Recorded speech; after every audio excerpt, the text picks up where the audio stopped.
Chinese have a vision of what they want out of the Middle East. They have a vision for the Belt and Road Initiative. They've been courting Gulf countries.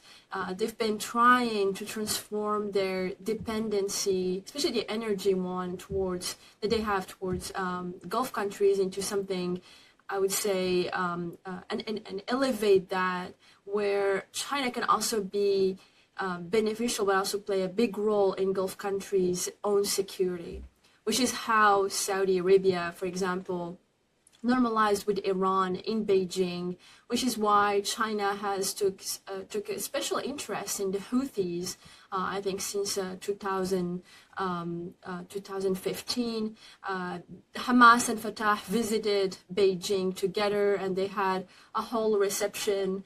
And there was this new wave of reconciliation that Beijing started to promote in the Middle East.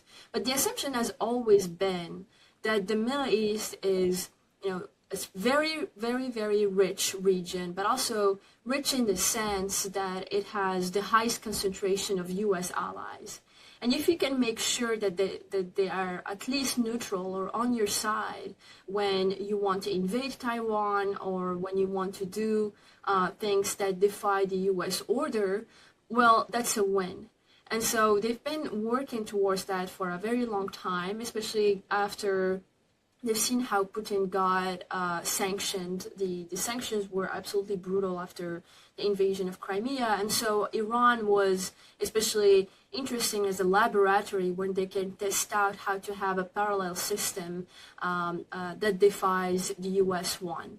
And obviously it's also very, I would say, very handy and very useful to have proxies all across the region that can basically outpace and provoke a sort of fatigue whenever the United States wants to engage in the Indo-Pacific.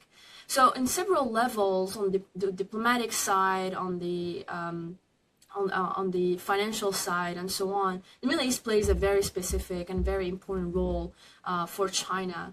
And so eliminating the Iran threat also means eliminating one of the most powerful tools that China has so that it can basically undermine the United States in the region, but also globally.